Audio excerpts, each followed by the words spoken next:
munyemerere mbasuhuze nshuti bavandimwe. Imana iduhana umugisha.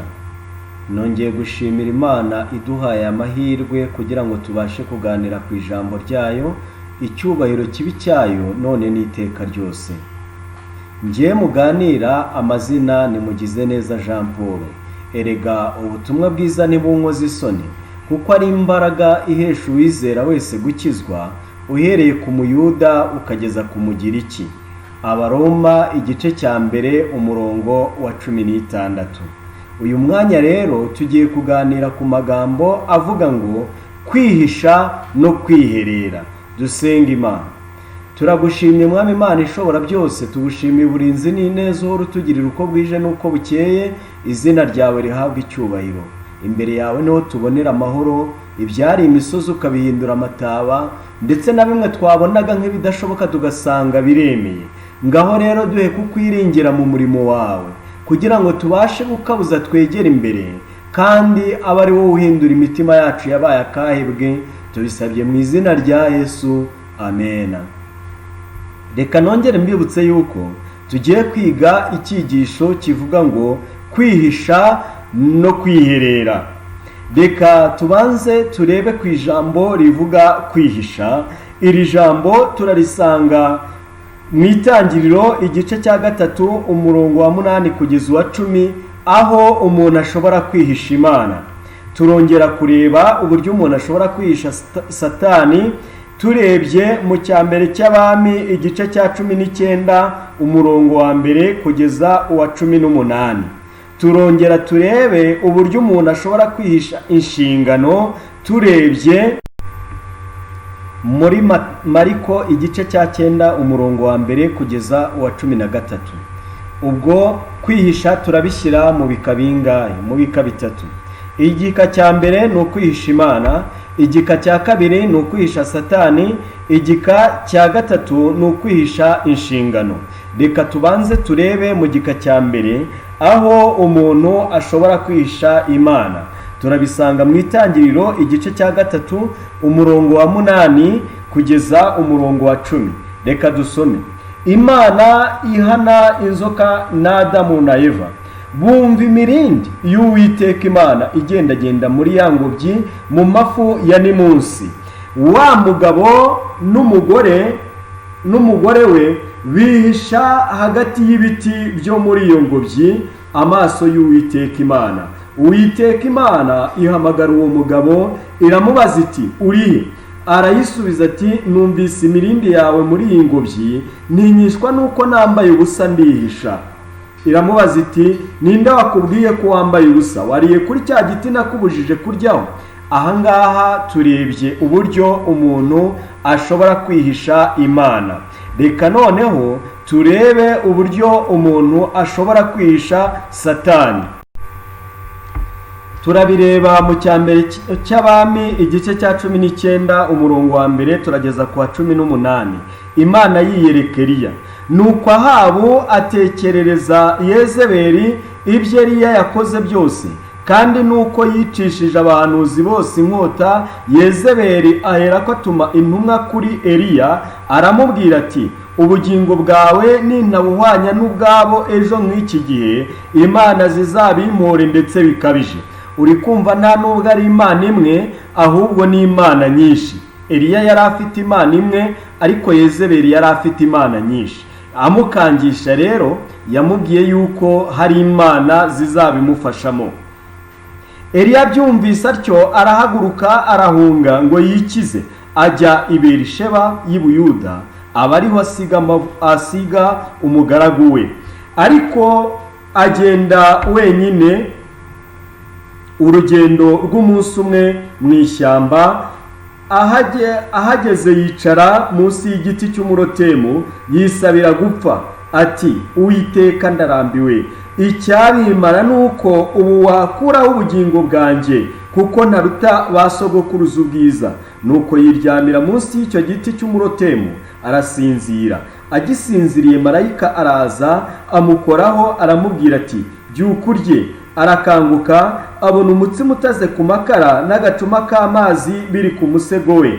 Ararya, aranywa, arongera ariryamira. Marayika w'Uwiteka agaruka ubwa kabiri amukoraho, aramubwira ati, byuka urye, kuko urugendo ari rurerure rugukomereye. Nuko arabyuka, ararya, aranywa, iyo nda ayigendera iminsi 40 n'amajoro 40. Agera i Horebu ku musozi w'Imana. Agezeyo yinjira mu buvumo agumamo. Ariko wumvise ko agumye ahagana hehe? Ku musozi w'Imana. Agezeyo yinjira mu buvumo, hanyuma agumamo. Hanyuma ijambo ry'Uwiteka rimugeraho, aramubaza ati, Eliya we, urakora iki aho? Nawe aramusubiza ati, nagize ishyaka ryinshi ry'Uwiteka Imana Nyiringabo, kuko Abisirayeli bavuye mu isezerano ryawe bagasenya ibicaniro byawe, kandi bicishije abahanuzi bawe inkota. Ni njye jyenyine usigaye, nanjye baragenza ubugingo bwanjye ngo banyice. Iramubwira iti, sohoka uhagarare ku musozi imbere y'Uwiteka.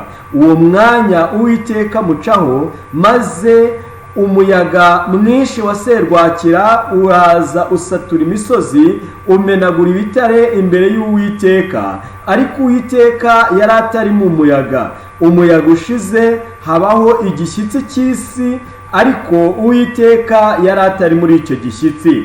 Hanyuma y'igishyitsi hakurikiraho umuriro, ariko Uwiteka yari atari mu muriro. Hanyuma y'umuriro haza ijwi ryoroheje ryituza. Imana yacu ishimwe.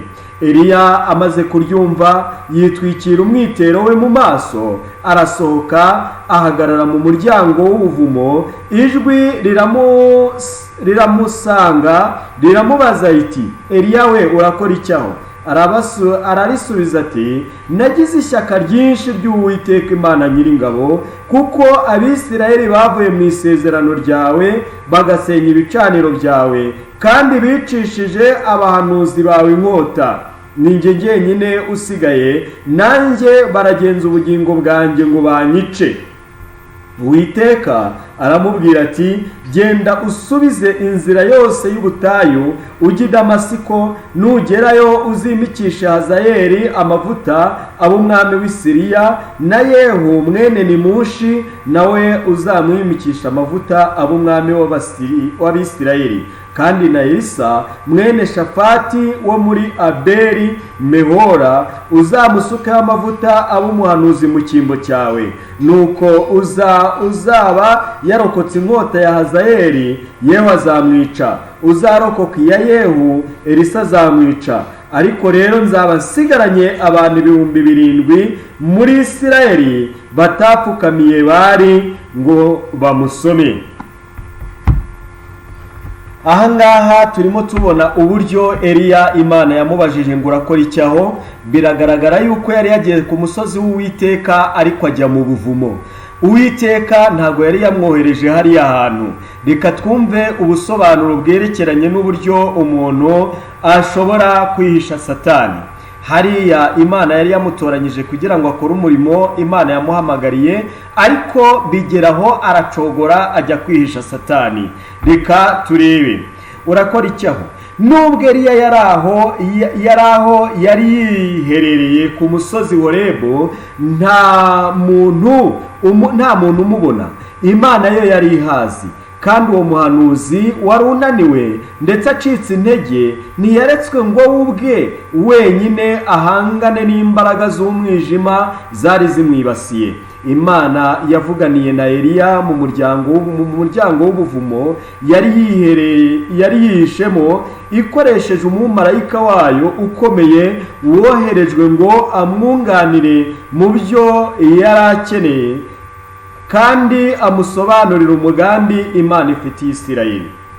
Ntabwo Eliya yajyaga kurangiza umurimo yagombaga gukorera abari barayobejwe bagasenga, bari atari kwiringira Imana atizigamye.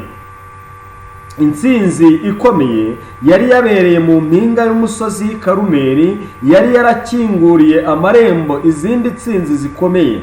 Nyamara abitewe n'ibikangisho bya Yezebeli, Eliya yari yateye umugongo amahirwe atangaje yari amaze kumushyirwa imbere. Eliya, umuntu w'Imana, yagombaga kubashishwa gusobanukirwa intege nke ze ku bw'aho yari ari, ugereranyije n'umwanya wo hejuru kandi ukomeye Uwiteka yashakaga ko abamo. Imana yasanze umugaragu wayo wari uri mu kigeragezo, maze iramubaza iti, Eliya we, urakora iki aho?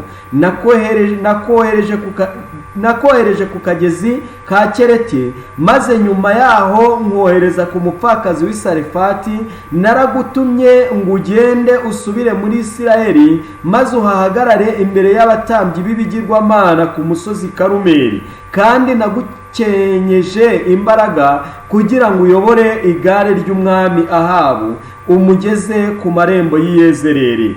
Ariko se ninde wakohereje muri uru rugendo rwa hutihuti rwakunyujije mu butayu? Aha uri watumwe nande kuhakora iki? Aha turi gusoma mu gitabo cy'abakurambere n'abahanuzi ku cyigisho cya 13. Kubera umubabaro wari mu mutima we, Eliya avugana agahinda ibimubabaje agira ati, nagize ishyaka ryinshi ry'Uwiteka Imana Nyiringabo, kuko Abisirayeli bavuye mu isezerano ryawe bagasenya ibicaniro byawe, kandi bicishije abahanuzi bawe inkota. Ni jye jyenyine usigaye, nanjye baragenza ubugingo bwanjye ngo banyice. Nuko marayika ahamagara uwo muhanuzi ngo ave muri ubwo buvumo, maze amutegeka guhagarara imbere y'Uwiteka ku musozi, agatega amatwi ngo yumve icyo Uwiteka amubwira. Uwo mwanya Uwiteka mucaho, maze umuyaga mwinshi wa serwakira uraza usatura imisozi, umenagura ibitare imbere y'Uwiteka, ariko Uwiteka yari atari mu muyaga. Uwo muyaga ushize habaho igishyitsi cyinshi, ariko Uwiteka yari atari muri icyo gishyitsi. Hanyuma y'igishyitsi hakurikiraho umuriro, ariko Uwiteka yari atari mu muriro. Hanyuma y'umuriro haza ijwi ryoroheje ry'ituza. Eliya amaze kuryumva yitwikira umwitero we mu maso, arasohoka ahagarara mu muryango w'ubuvumo. Nshuti muvandimwe, ndagira ngo nongere mwibutse yuko ahangaha hatambutse ibintu bitatu. Ubwa mbere hatambutse umuyaga, ubwa kabiri haje igishyitsi, ubwa gatatu haje umuriro. Ariko muri ibi byose ntabwo Uwiteka yari muri ibyo ngibyo, ahubwo ibyo bitatu birangiye, kandi gatatu wibuke yuko bisobanura igishyitse mu mibare y'Imana. Ahangaha bitatu birangiye nibwo haje ijwi ryoroheje, Imana yacu ishimwe. Nshuti muvandimwe rero, birashoboka yuko waba uri guhura n'umuyaga, cyangwa birashoboka yuko waba ugeze ku ntambwe ya gatatu y'igishyitsi, cyangwa se wenda waba ugeze ku ya kabiri y'igishyitsi, cyangwa ugeze ku ya gatatu y'umuriro. Ariko aho ngaho hose wibyitiranya, ahubwo menya yuko Imana yacu ntabwo ikoresha igituna, ahubwo ijwi ryayo ryoroheje niryo rihumuriza umutima. Ntabwo Imana yahisemo kwihishurira umugaragu wayo binyuze mu kugaragaza imbaraga zayo mu buryo bukomeye, ahubwo yamwihishuriye mu ijwi ryoroheje ry'ituza. Imana yashakaga kwigisha Eliya ko umurimo utuma habaho kwiyerekana gukomeye atari wo iteka ugera ku ntego yawo cyane mu gusohoza umugambi wayo. Igihe Eliya yari ategereje ko Uwiteka amwihishurira, hahushye umuyaga mwinshi wa serwakira, habaho igishyitsi cy'isi, imirabyo irarabya, ndetse hakurikiraho n'umuriro ukongora. Ariko Imana ntiyari muri ibyo byose. Ibyo birangiye haje ijwi ryoroheje ry'ituza, maze umuhanuzi yitwikira umwitero we mu maso imbere y'Uwiteka. Uburakari Eliya yari afite bwarahoshe, umutima we uracururuka kandi uratuza. noneho amenya ko kwiringira Imana mu ituza no kuyishingikirizaho atajegajega ari byo bimuhesha ubufasha akeneye muri icyo gihe. Ntabwo iteka kwigisha ukuri kw'Imana mu buryo bwuzuye ubwenge buhanitse ari byo byemeza umutima kandi bikawutera guhinduka. Ntabwo imitima y'abantu ikorwaho kubera ubutyoza cyangwa ubuhanga mu mitekerereze y'uwigisha, ahubwo imitima ikorwaho kubw'imbaraga zituje za Mwuka Wera ukora bucece ariko ntagwabire mu guhindura no gukiza no gukuza imico. Ijwi rituje kandi ryoroheje rya Mwuka w'Imana niryo rifite ububasha bwo guhindura umutima. Imana yacu ishimwe. Rya jwi ryabajije Eliya riti, Eliya we urakora icyaho? Maze Eliya yongera gusubiza ati, nagize ishyaka ryinshi ry'Uwiteka Imana Nyiringabo, kuko Abisirayeli bavuye mu isezerano ryawe bagasenya ibicaniro byawe kandi bicishije abahanuzi bawe inkota. Ni njye jyenyine usigaye, nanjye baragenza ubugingo bwanjye ngo banyice. Uwiteka yasubije Eliya ko inkozi z'ibibi muri Isirayeli zitazabura guhanwa. Hari abantu bagombaga gutoranywa by'umwihariko kugira ngo basohoze umugambi w'Imana mu guhana ishyanga ryasengaga ibigirwamana. Hari umurimo ukomeye wagombaga gukorwa kugira ngo abantu bose bahabwe amahirwe yo guhitamo kujya mu ruhande rw'Imana nyakuri.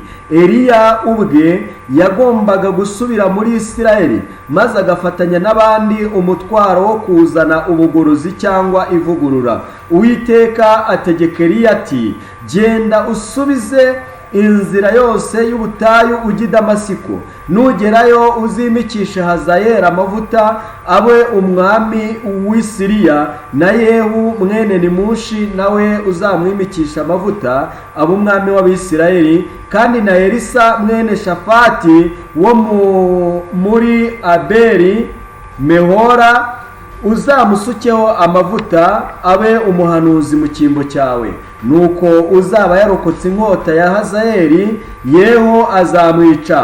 Uzarokoka iya Yehu, Elisa azamwica.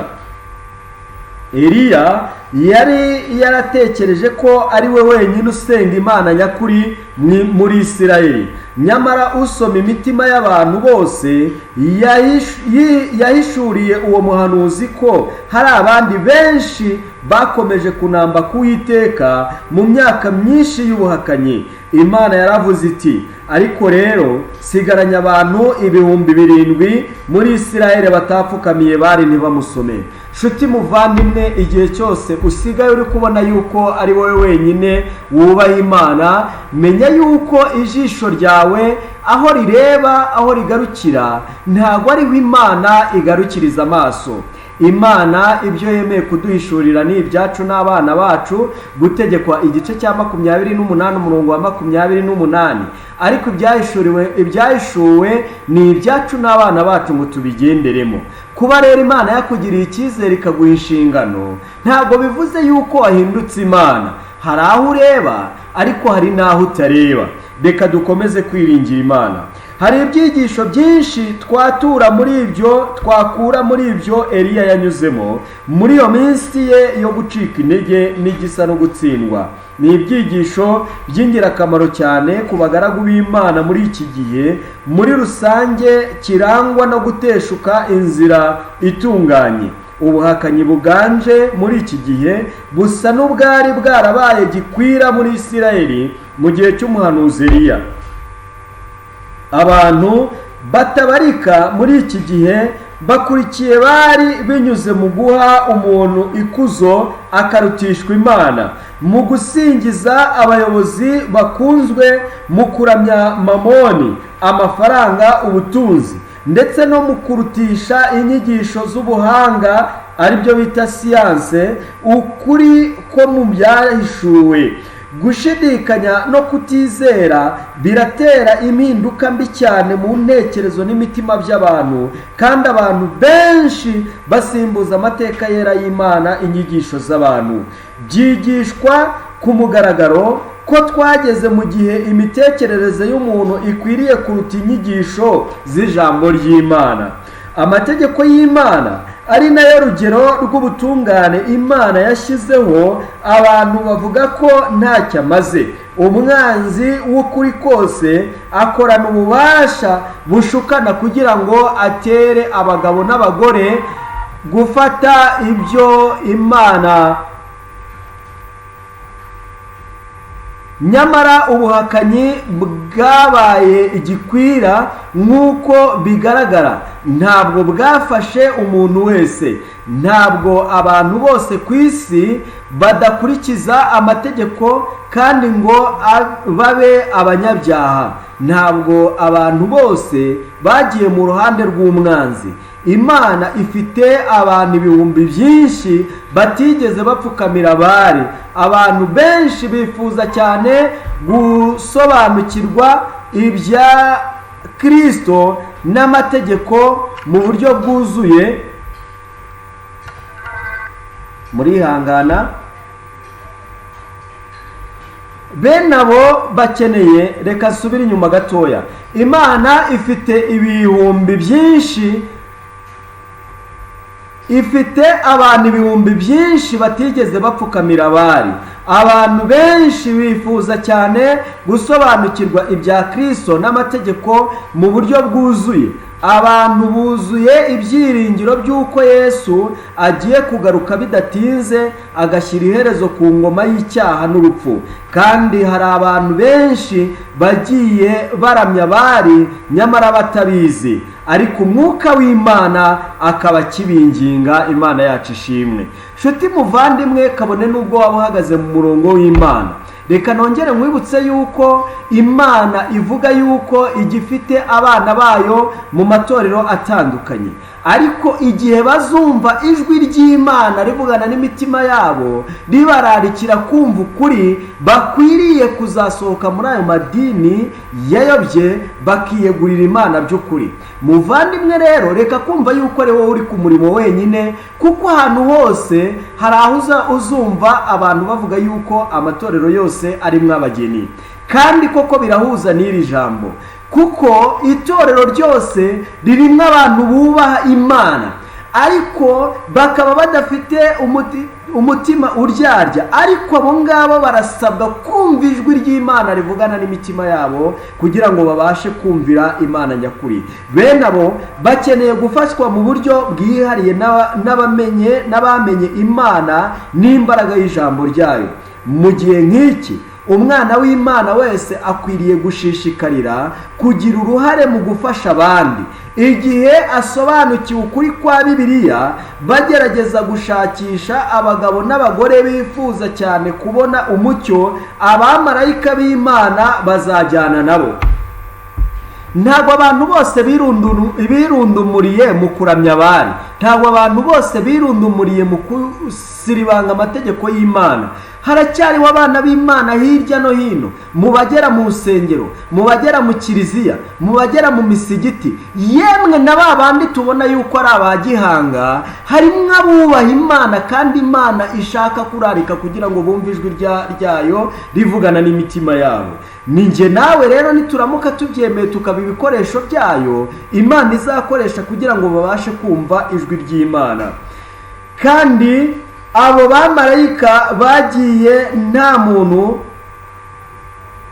n'umwe ukwiriye gutinya. Kandi aho abamarayika bagiye, nta muntu n'umwe ukwiriye gutinya gutera intambwe ajya mbere. Umwete wuzuye ubudahemuka w'abakozi bejejwe uzatanga umusaruro w'uko abantu benshi bazahindukizwa bakava mu gusenga ibigirwamana maze bakaramya Imana ihoraho. Abantu benshi bazareka guha icyubahiro ibyashyizweho n'umuntu, kandi bazajya mu ruhande rw'Imana n'amategeko yayo bashirutse ubwoba. Ibintu byinshi bishingiye ku murimo udacogora w'abumvira Imana bakayibera indahemuka kandi ku bw'iyi mpamvu Satani akora uko ashoboye kose kugira ngo gwabize umugambi w'Imana ugomba gusohorezwa mu bayumvira. Satani atera abantu bamwe kutita ku nshingano ikomeye kandi yera bahawe, maze bakanyurwa n'ibinezeza byo muri ubu buzima. Abatera kwicara bakadamarara, cyangwa se kubwo gushaka inyungu z'iby'isi ziruseho, akabatera kwimuka aho bagombye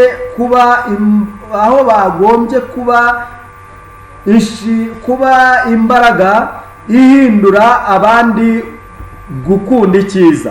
Abandi mu gucika intege kwabo abatera guhunga inshingano bafite bitewe no kurwanywa cyangwa gutotezwa. Aha ndasubiramo, abandi mu gucika intege kwabo abatera guhunga inshingano bafite bitewe no kurwanywa cyangwa gutotezwa. Ndasubiramo, abandi mu gucika intege kwabo abatera guhunga inshingano bafite bitewe no kurwanywa cyangwa gutotezwa. Nyamara abo bose ijuru rirabarebana impuhwe nyinshi. Umwana w'Imana wese wacecekeshejwe n'umwanzi w'ubugingo abazwa iki kibazo ngo urakora icyaho? Nagutumye kujya mu isi yose kubwiriza ubutumwa bwiza no gutegurira abantu umunsi w'Imana.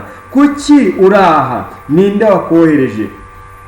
Ibyishimo byari imbere ya Kristo ari nabyo byamukomeje mu gitambo yatanze n'imibabaro yanyuzemo. Byari ibyishimo byo kubona abanyabyaha bakizwa.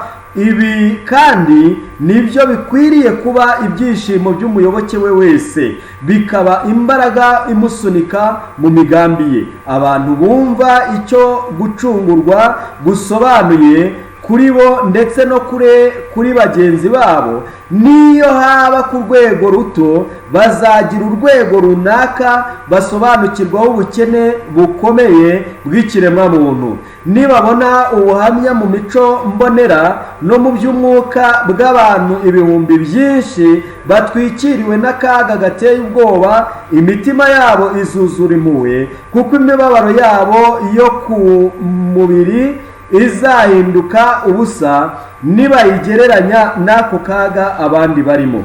Imiryango ndetse n'abantu ku giti cyabo barabazwa iki kibazo ngo murakora icyaho? Mu matorero menshi hari imiryango myinshi isobanukiwe neza ukuri kw'ijambo ry'Imana.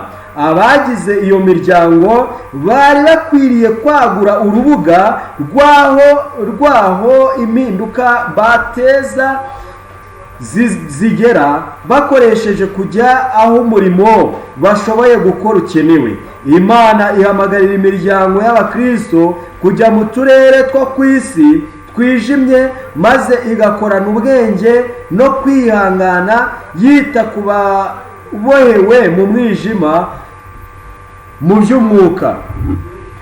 Kwitabira iri rarika bisaba kwitanga. Mu gihe abantu bategereje ko inzitizi zose zikurwaho, abantu bari gupfa badafite ibyiringiro ndetse badafite n'Imana. Kubwo gushaka inyungu z'iby'isi no kubwo gushaka kunguka ubwenge mu by'ubuhanga, abantu bafite ubushake bwo kwigerezaho bakajya mu turere turangwamo akaga gakomeye ndetse n'ubwo kwihanganira imiruho no kwigomwa. Mbese abafite ubushake bwo gukora bene ibyo kubwo kubwira abandi iby'Umukiza bari hehe? Niba mu bihe by'ibigeragezo ubwo abantu bafite imbaraga mu by'umwuka basumbirijwe birenze urugero, maze bagacika intege bityo bagata ibyiringiro, iyo inshuro nyinshi nta kintu na kimwe babona cyakwifuzwa mu buzima kugira ngo abe ari cyo bahitamo. Muri ibi nta kintu kidasanzwe cyangwa se ikintu gishya kiba kirimo. Ni mucyo abo bose bibuke ko umwe mu bahanuzi bakomeye cyane yahunze kugira ngo akize amagara ye bitewe n'umugore wari ufite uburakari bukaze. iyo mpunzi yari inaniwe, yaciwe intege n'urugendo yari yakoze, kandi umutima we ushengurwa no kutabona ibintu bigenda uko yari ibyiteze. Yasabye ko ibyiza ari uko yakwipfira. Nyamara igihe yari yatakaje ibyiringiro kandi umurimo yakoraga mu buzima bwe usa naho ugiye gutsindwa, niwo yize kimwe mu byigisho bikomeye cyane mu buzima bwe. Mu isaha yo kugaragaraho intege kwe gukomeye cyane, yamenye ko kwiringira Imana mu bihe bikomeye cyane bikenewe kandi ko bishoboka.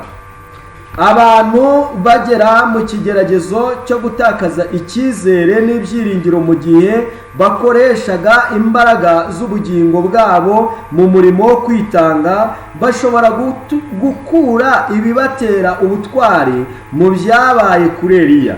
Kwitabwaho n'Imana, urukundo rwayo n'ububasha bwayo bigaragarizwa by'umwihariko abagaragu bayo bagira umuhati, nyamara umuhati wabo ugafatwa nabi ndetse ntiwishimirwe. Inama batanga no gucyaha kwabo birasuzugurwa, kandi imbaraga bakoresha kugira ngo habeho ivugururwa baziturwa urwango no kurwanywa.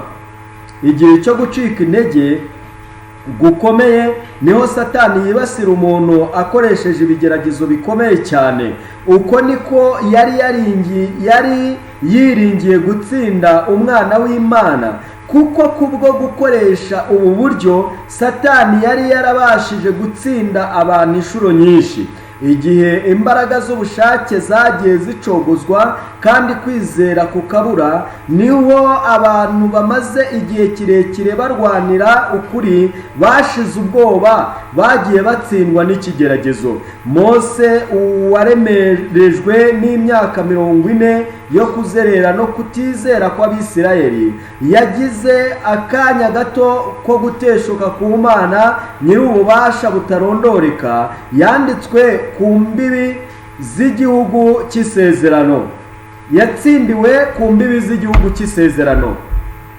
Ni nako byagendekeye Eliya, uwari warakomeje kwiringira Uwiteka mu gihe cy'imyaka y'izuba ryinshi n'amapfa, uwari yarahagaze imbere y'Ahabu nta mususu, uwari warahagaze imbere y'ishyanga ry'Abisirayeli ari we muhamya wenyine w'Imana nyakuri muri wa munsi wo kugeragezwa wabereye ku musozi Karumeli, niwe mu gihe cyo kuremererwa wemereye ubwoba bwo gutinya urupfu kwiganzura kwizera Imana kwe.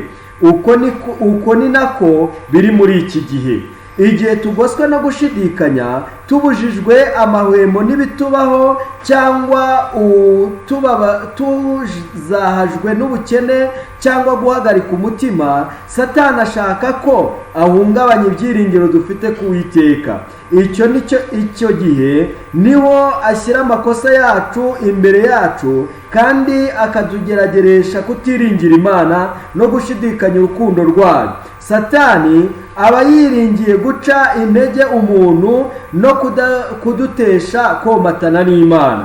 Abantu bahagaze ku ruhembe rw'imbere mu ntambara kandi bakaba basunikirwa na Mwuka Wera gukora umurimo wihariye, igihe ibibibasiye bikuweho, akenshi bazumva hari icyo bakora. Gucika intege gushobora guhungabanya ukwizera kw'intwari ihebuje izindi, kandi kugacogoza ubushake bushimikiriye. Nyamara Imana irabisobanukiwe neza, kandi iracyari inyambabazi ndetse yuje urukundo. Imana isoma impamvu n'imigambi byo mu mutima. Icyigisho abayobozi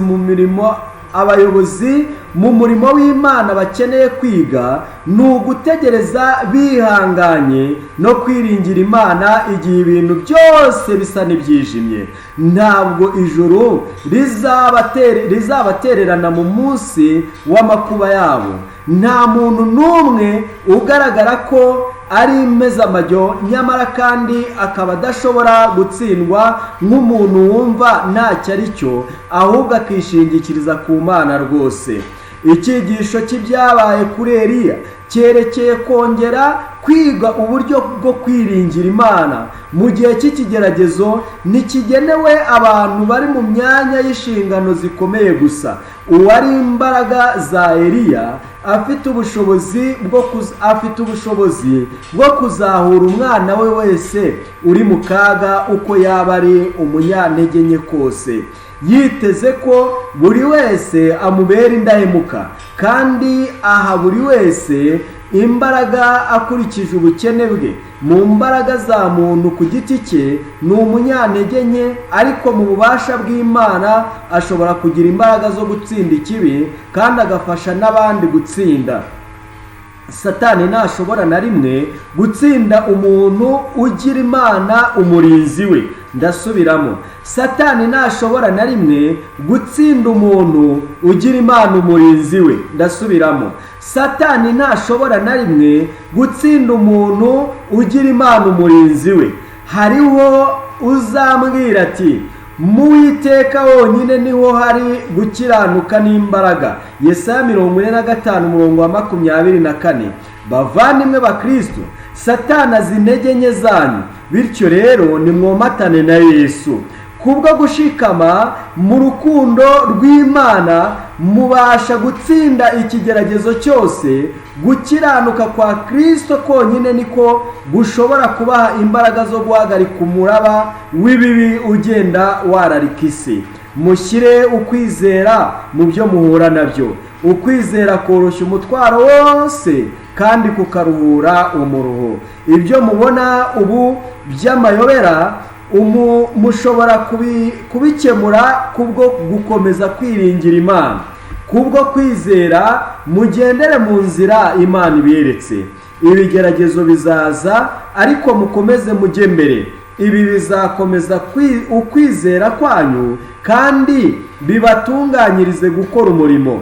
Ibyabayeho mu mateka yera biranditswe, nyamara atari ukugira ngo tubashe kubisoma no kubitangarira gusa, ahubwo byandikiwe kugira ngo ukwizera kwakoreraga mu bantu b'Imana ba kera kubashe no gukorera muri twe. Igihe cyose hariho imitima y'abantu bafite ukwizera, bagomba kuba imiyoboro yo kugaragarizamo ububasha bwayo. Ntabwo muri iki gihe Imana izakora mu buryo buciye munsi y'uko yakoraga. Nk'uko byabwiwe Petero, natwe turabwirwa ngo dore Satani yabasabye kugira ngo abagosore nk'amasaka, ariko weho ndakwingingiye ngo kwizera kwawe kudacogora. Ntabwo Kristo azigera atererana abo yapfiriye. Dushobora kumuvaho maze tukibasirwa n'ikigeragezo, ariko Kristo ntashobora namba gutera umugongo uwo yishyuriye inshungu atanze ubugingo bwe bwite. Iyaba amaso yacu mu by'umwuka yahumukaga, twabona abantu batsikamiwe no gukandamizwa kandi baremerewe n'intimba, batsikamiwe nk'imodoka ipakiye imitwaro iremereye cyane, kandi bagiye gupfira mu gucika intege no kutagira ibyiringiro. Twabona abamarayika baguruka bihuta cyane bajya gufasha abo bantu bageragezwa, basubiza inyuma ingabo z'umubi zibagose kandi bagashyira ibirenge byabo ku rufatiro rw'ukuri. Urugamba ruhinanye hagati y'izo ngabo z'impande zombi zihanganye n'urugamba rufatika nk'ururwanwa n'ingabo zo kuri iyi si, kandi amaherezo y'abantu y'iteka ryose ashingiye kuri icyo kibazo cy'intambara mu by'umwuka. Niyerekwa umuhanuzi Ezekiyeli yagize, yabonye amaboko yari munsi y'amababa y'umukerubi. Ibi byabereyeho kwigisha abagaragu b'Imana ko ububasha bw'Imana ari bwo butanga gutsinda. Imana yacu ishimwe. abantu Imana ikoresha nk'intumwa zayo ntibakwiriye kwibwira ko umurimo wayo ari bo ushingiyeho. Ibiremwa bifite iherezo ntibyahariwe kwikorera uyu mutwaro w'inshingano udasinzira, wa wundi ukora ubudasiba kugira ngo asohoze imigambi ye niwe uzatera imbere umurimo we. Azagwabiza imigambi y'ababi kandi azasobanya inama z'abagambanira ubwoko bwe. Umwami w'iteka nyiringabo wicaye hagati y'abakerubi kandi akaba hagati y'amakimbirane n'imyivumbagatanyo by'amahanga, niwe urinze abana be.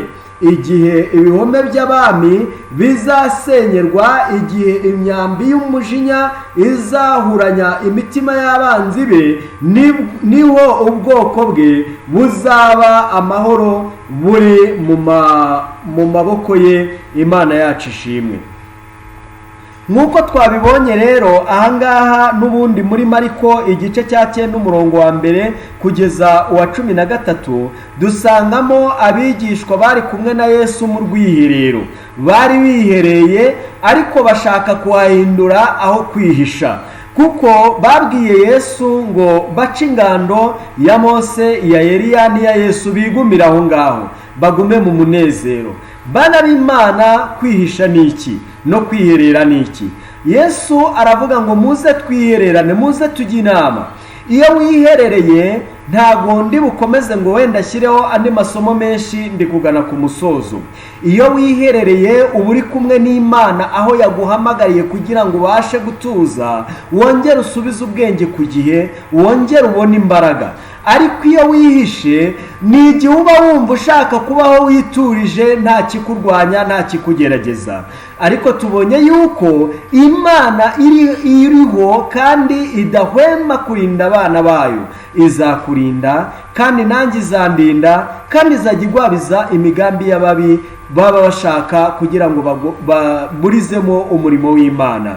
Reka nshuti muvandimwe mwingingire gukomera, kandi nanjye ningingira gukomera kugira ngo tubashe gukomera mu murimo w'Imana. Nibyo ngusabira nanjye nisabira mu izina rya Yesu. Dusenga Imana. Turagushimye Mwami Imana yacu, izina ryawe rihabwe icyubahiro. Imbere yawe niho tubonera amahoro, ibidashoboka tugasanga biremeye.